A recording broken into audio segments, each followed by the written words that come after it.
What's up, guys? I'm back home and here to do my Anaheim regional recap as well as open these packs. And I already did a box opening, but I just want to show that random packs don't follow ratio, so I could do better or worse than the potential 9 hollow box. So that's what I'm going for here. And also, before I go over the Anaheim regional recap, give a quick shout out to Sharing Anhero. It was awesome meeting you today, honestly. I mean, it's great to meet a fan of our stuff. I mean, it's people like you that make the stuff that we do worthwhile. And, you're a pretty cool dude. And I do have the Machina Fortress that you gave me to give to PK and Master Juice. I know you said you didn't want anything for it, but, I'm pretty sure we'll find a way to get you something for it. I mean, it's pretty cool of you to remember, So, yeah, props to you, Sharing Anhero. And I'm actually surprised that you, were able to pick me out of all the judges. I mean, there's a lot of Asian judges there, so, yeah, props to you for finding out which one was me. I thought that was pretty cool, too, so, yeah, props to you, man.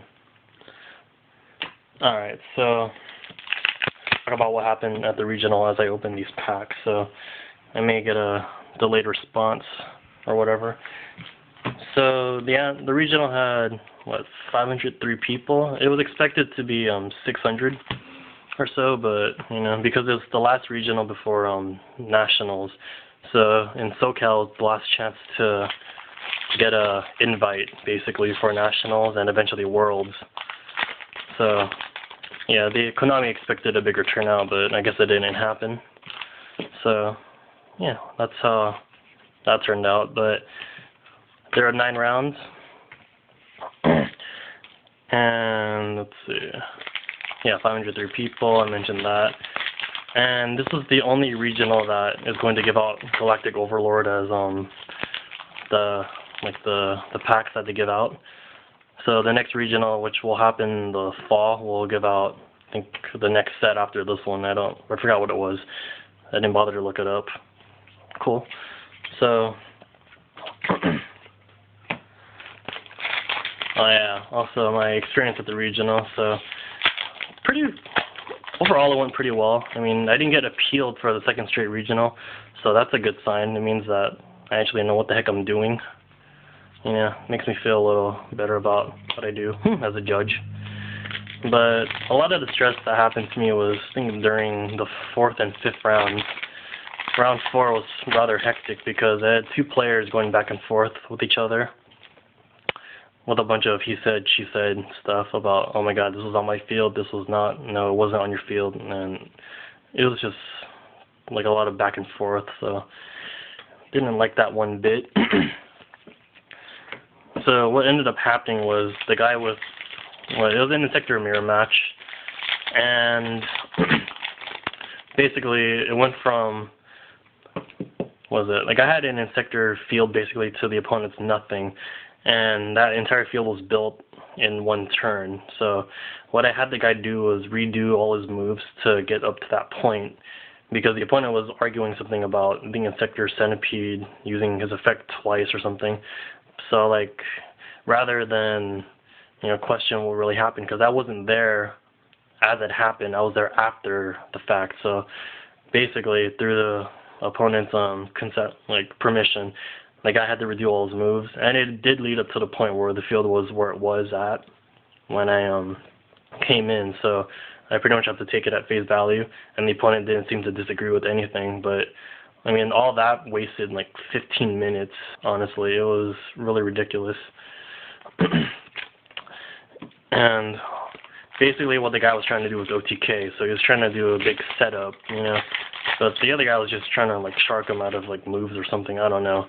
But I mean, it sucks for the other guy because he eventually didn't pull off the OTK.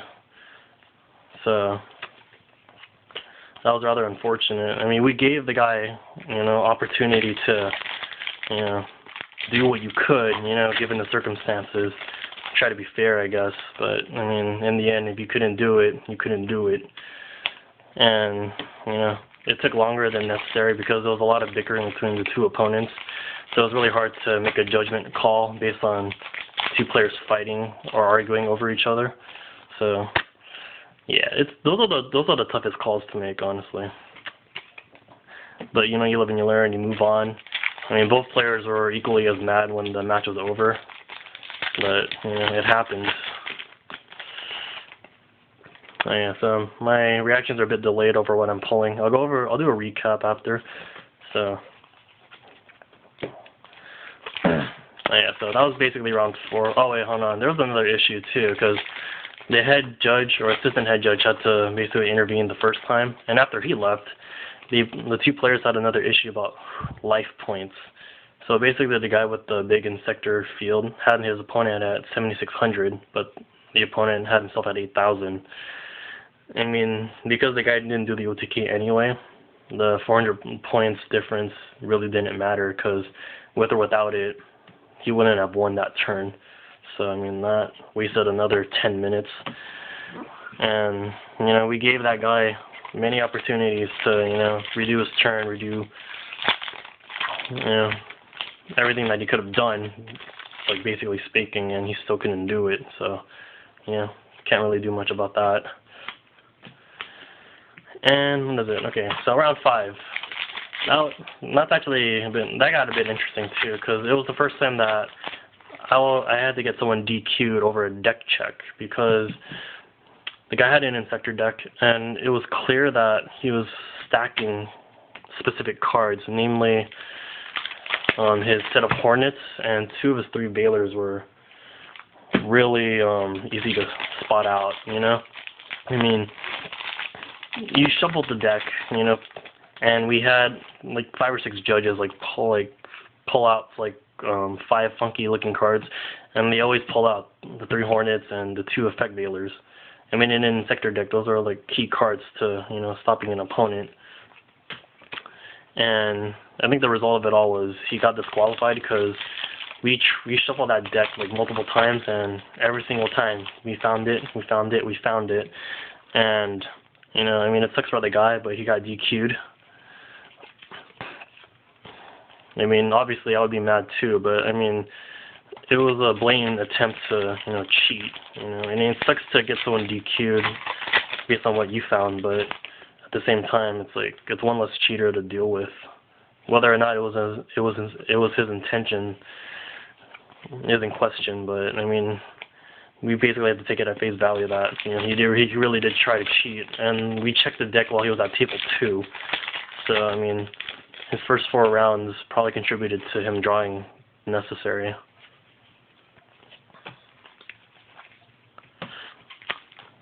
So yeah, I think that was pretty much the bulk of the stress that I had over the day. I mean, other than that, I mean, everyone was chill. Everything was fine. The regional went along, I guess, swimmingly. It actually ended pretty late, like around, I think, 10, 11 o'clock. And I barely got home, I think, about half an hour ago.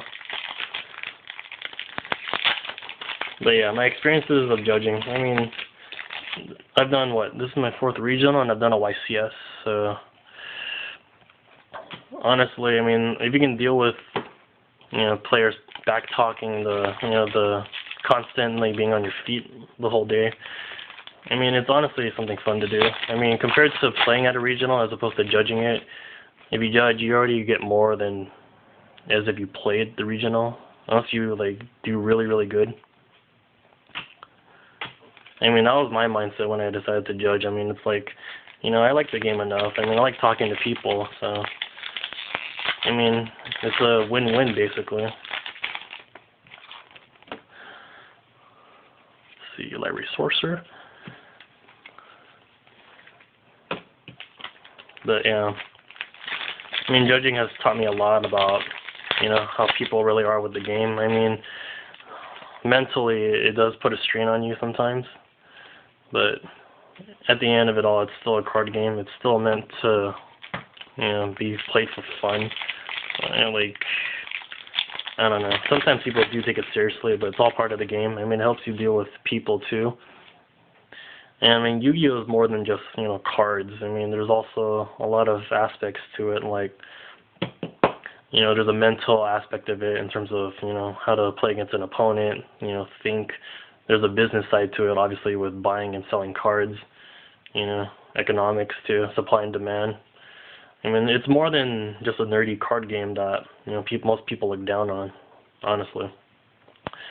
So, I mean, that's something to really keep in mind.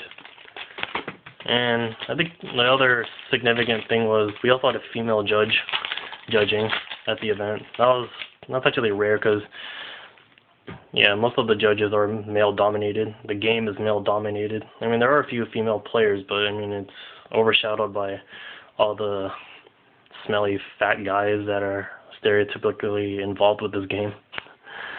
But I mean, people thought sports were impossible to deal with for women. I mean, nerd branded stuff like Yu-Gi-Oh, Magic is a lot harder for girls to actually get into, you know. I mean, there are a few people out there who know what they're doing, but I mean, the stereotype is, you know, girls don't know what they're doing.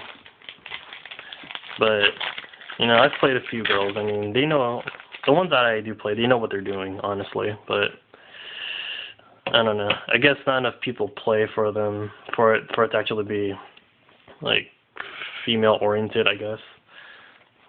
It's rather unfortunate, but I mean, hopefully, and for girls that actually play the game and actually watch this video, I mean, all I can really say is just keep going at it. You know, eventually, you'll find your way. Alright, so I think I opened all my packs. Just kept rambling on. So I got 1, 2, 3, 4, 5, 6, 7, 8, 9 hollows, so I got a standard box. So my supers, Spiritual Light Art, Hammer Bouncer, Heretic Dragon King of Atum, Gaia Dragon the Thunder Charger, Jumbo Drill, and Heretic Dragon of Gebeb. So that's 6 supers, and 2 ultras, Heretic Dragon of Sutek, I don't know how to pronounce that, and Exceed Unit, and my secret rare is Lucky Straight. Third time I've pulled this, by the way, but yeah. So this is VIDE0BOX with my Anaheim recap. I know I kind of wandered off here or there, but yeah, it's been fun judging, and I hope to judge again when the regionals start up again. And, oh yeah, most of these cards are for a trader sale, so if you guys see anything you guys want, you know, PM me an offer or whatever, and yeah, I'll get back to you. So yeah, VIDE0BOX out, and peace.